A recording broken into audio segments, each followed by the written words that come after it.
In fact, there are 7 theories like that about the origin of life. And they say, starting from matter, all the living matters came from non-living. And that's all right. Why it is not coming now, Lascar?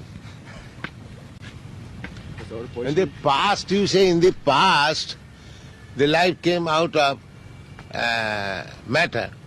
And why again say in the future? What is this theory?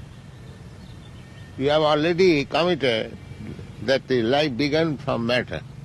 That is past, began. Then why you say now again future?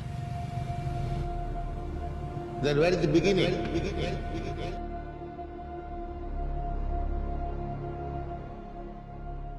20th century, in 1953, Stanley Miller, a graduate student at University of Chicago, performed the famous Miller experiment, in which he sent electric spark through a combination of methane, ammonia, hydrogen and water vapor.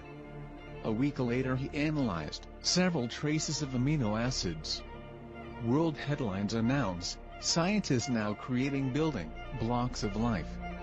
Encouraged by this, research increased manifold, as universities around the world joined the hunt to discover the chemical pathway they believed the life had taken.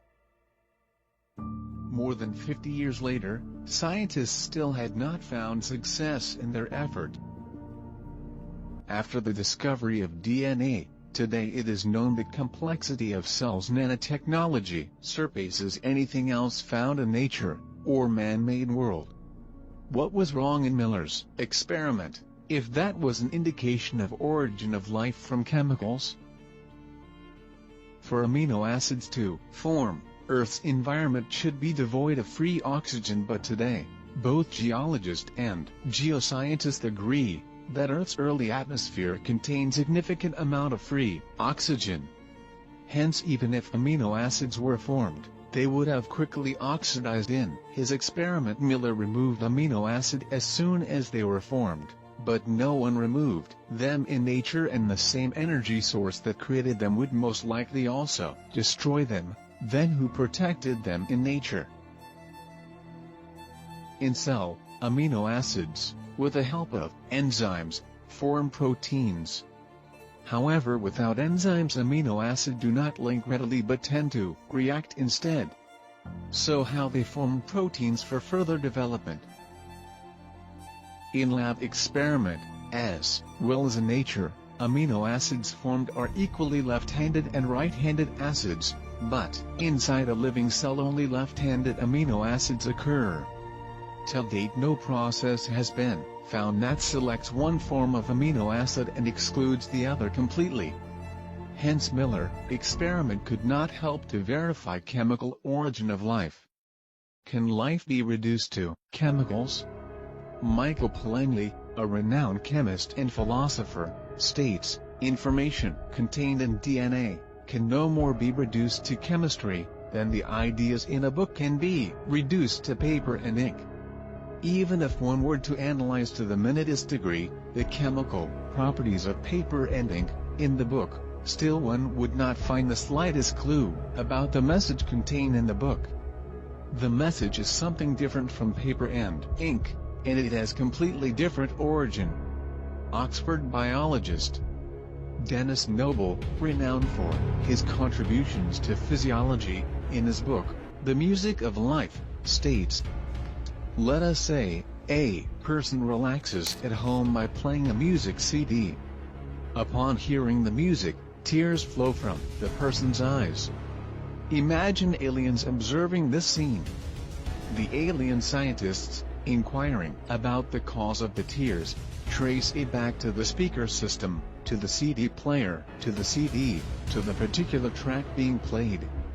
By their empirical scientific method, they reason that the music and the subsequent tears were caused by the digital information encoded in the CD track being played. All of us know that the emotions are caused not by the CD track itself, but by the context and memories attached to the melody. The music does not originate from the CD, but from the musician who recorded it onto the CD. DNA is like the CD track. DNA stores biological data for creating proteins, the CD track stores digital data for creating sounds. Life does not originate from DNA, which is only a medium to store data. Then, where does life originate from? Just as music can only originate from a musician, life can only originate from a living person. That living person, according to the Vedas, is the spirit soul.